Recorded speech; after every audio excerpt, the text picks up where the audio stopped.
Welcome back to the iceberg, everybody. Today's episode is going to be really jam-packed with additional information about the upcoming Battlefield 2042, which is set to release, I believe, in a few months from now. Today's podcast is also going to be a little bit different. I don't know if anybody has noticed before, but I have been scripting my podcast episodes in the past. But today's episode is going to be sort of more laid back and more note driven. So forgive me if I repeat myself or if you hear, filler phrases in the sentences, just like that one happened right there.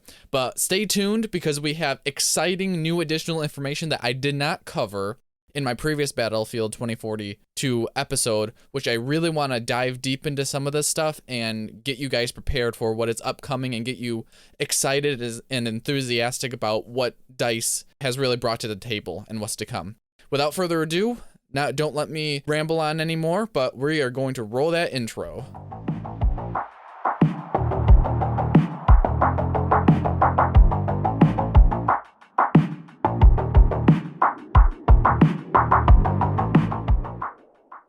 I like to first to give a warm welcome to any possibly new viewers that we have here listening, listeners into the Penguin Podcast series.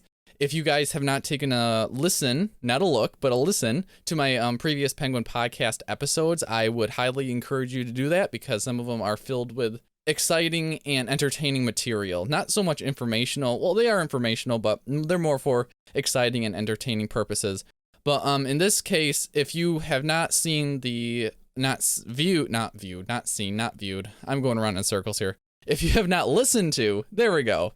If you have not listened to the previous Battlefield 2042 podcast that I did a few weeks ago, I believe at this time, I would possibly suggest listening to that because that gives a very short, not a very short, but a very not diverse take on what we're going to dive into today. I would say that it's more of an outline about what is going to go into today's podcast and breaking down specific categories because I have come across additional information that I did not know existed.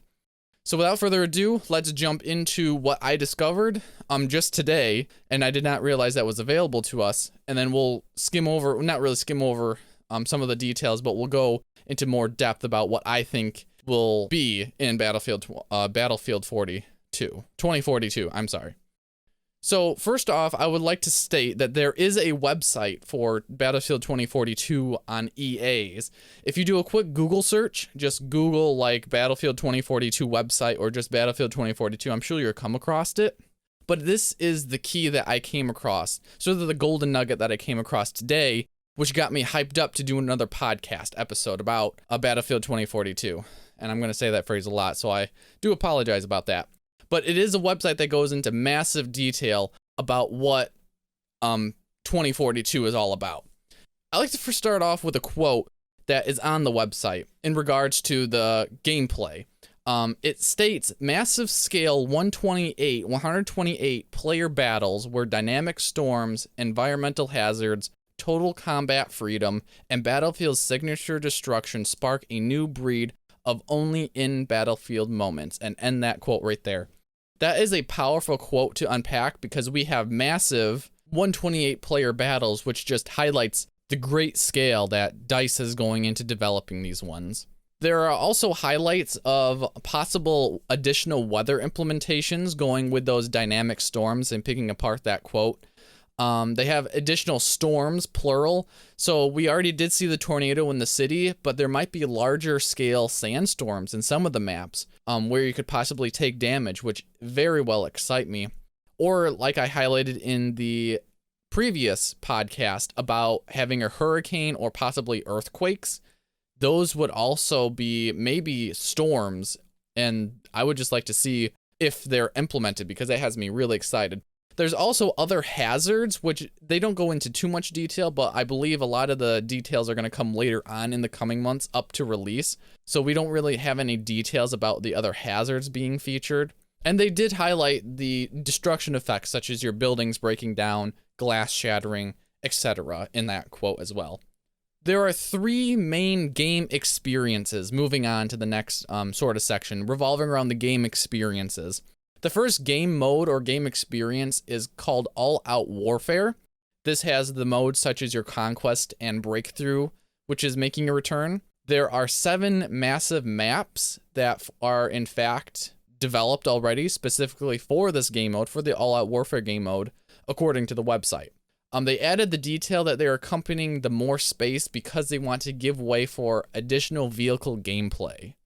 The next gaming experience is called the Battlefield Portal, which has the ability to play past classic Battlefield modes with a modern arsenal and content of 2042. This is a community-driven project, which allows for massive customization about what you can do to individual servers. There'll be more additional information in the podcast coming at the end.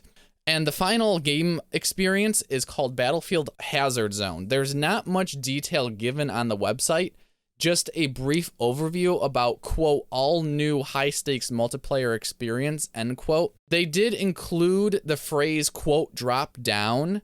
So I'm interested to see if this is they're going to be play on words about a battle royale. It's not confirmed yet, and there's lacking details in this. With a quote drop down, if that entitles a Battlefield Royale, that came to mind first.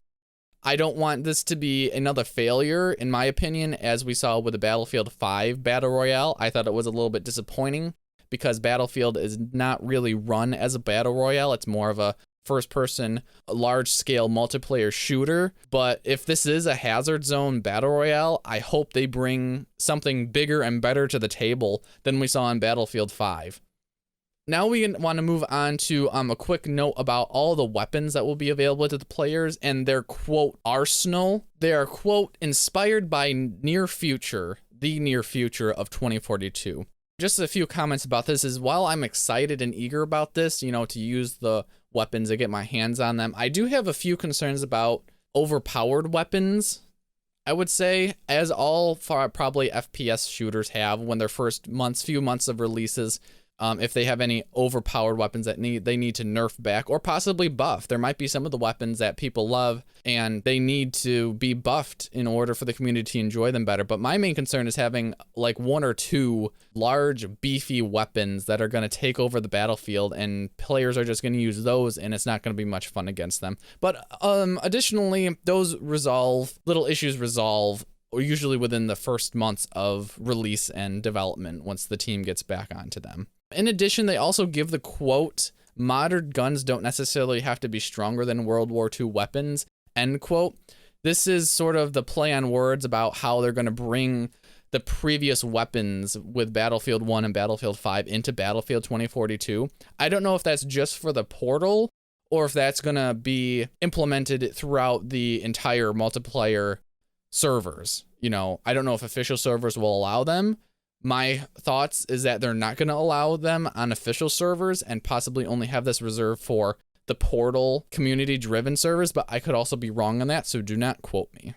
Moving on to our next section, they call this the specialist classes. This is sort of taking the approach to your assault, engineer, medic, and sniper classes.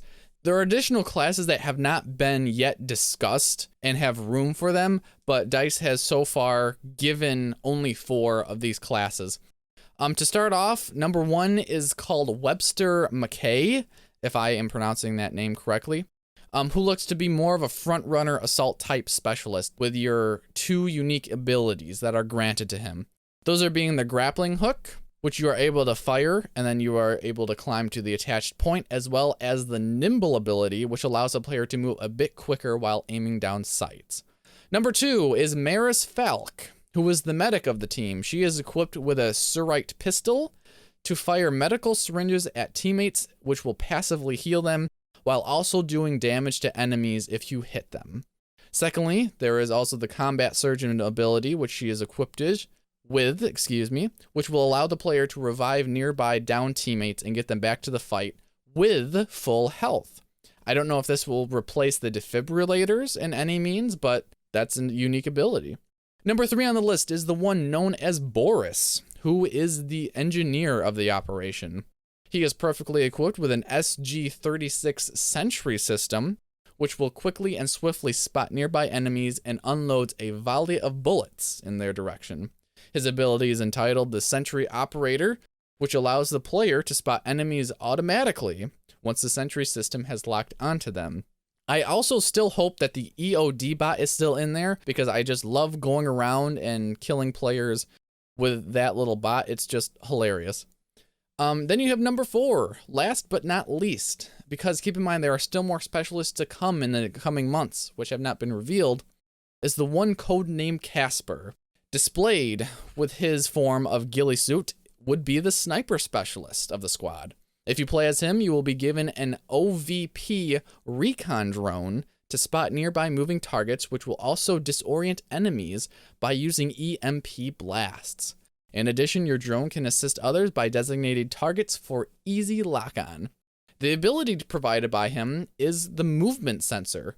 In short, this alerts the player to any enemies that may be coming up behind them or are around him. There are 5 additional spots for specialists that have not been revealed, which, stated as before, DICE should be releasing in the coming months up to the release. There is a fantastic story tab on the website, which gives a bit of background about how Battlefield 2042 came to be. It is a very detailed memo, I would say. It's not a really long read, but it details the events leading up to 2042, which I will quickly go over. It appears it all started in 2031, when the climate of the world sort of took a dive, the sea levels began to rise, and then massive storms on a global scale shook the world, with the breakdown of society to be imminent. A group known as the NOPATs, stands for non-patrioted, make themselves known after these disasters strike globally, where everyone is still getting used to the new normal. They seem like a massive opposition to what is left of the organized world, in short. Not many years after, during 2040, a span of about 9-10 years, there is an event they call the Blackout. This is where all space satellite, more than 70% of space satellites come crashing down to Earth's surface, eliminating government surveillance and of other nations, crippling transportation networks, and effectively wiping out global supply chains. It is at this point the trust in other nations worldwide breaks down and people are left to fend for themselves. Finally, the year 2042 has arrived, where tensions have risen and wars declared between the US and Russia, the Shadow War they call it, because of the breakdown of supply chains and supply shortages. We are given the final detail that you are not fighting for a flag, but for your future. You can read the entire timeline once again on EA's website, and I will give a link to that website down below in the description box. Now, the last part of this podcast I like to sort of wrap up is going over the Battlefield portal a little bit. It is a community-driven project that, once again, brings a very deep customizable tool to the table to allow players to vastly change the rules of gameplay. And I'm not just talking about weapons and your traditional maps, but it brings on a whole level of customization for the servers. You'll be able to browse different servers, which will use their own personal touch on the portal to suit your playstyle needs, or you could just jump into something, quote, never seen before in Battlefield. The possibilities are probably truly endless, with tweaking your different weather storms, weather patterns, the maps, the guns, where you're playing on the battlefield as well. Additional details employ the ability to go to fan favorite maps across the entire Battlefield franchise, because they are bringing back those maps in high definition touch-ups, which could be amazing for veterans of Battlefield to take a trip down memory lane, or you could have past clans reenact historic memories.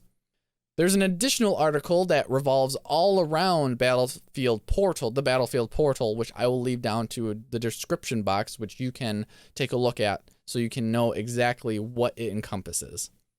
But overall, with the details given to us by DICE thus far through the trailer and the newly discovered website by myself, I am more enthusiastic about what Battlefield 2042 could bring to the table. Now, we haven't seen the merging of previous Battlefields together, nor have we seen a tool such as the portal be developed by the community. Still, I am most excited about the weather and the storms on the horizon. I don't know about you, but I'm a big weather guy. I love to see elements interact with the environment around them. I can't wait to see what DICE will be revealing in the coming months. Only time will tell. I'd like to thank you for joining me again with Battlefield 2042 and listening to the Penguin Podcasts. If you enjoyed this episode, consider giving it a like and subscribe to the channel for future podcast episodes. There might be another Battlefield 2042 later on, so please stay tuned for that one. I'm not sure if there'll be more information that'll give us enough time to get into another podcast, but if there is, you want to make sure that you're subscribed and you stay tuned to don't miss out. Feel free to drop and comment down below about your thoughts about either this Penguin podcast or past Penguin podcasts, and I'd like to see your thoughts and opinions on Battlefield 2042 as a whole, and if you're excited for the release. I'll leave a link, as always, to a few resources that I referenced in today's podcast episode down in the description box below. And I'll see everybody in the next episode, and I'll possibly see you on the battlefield. Stay frosty, my fellow penguins.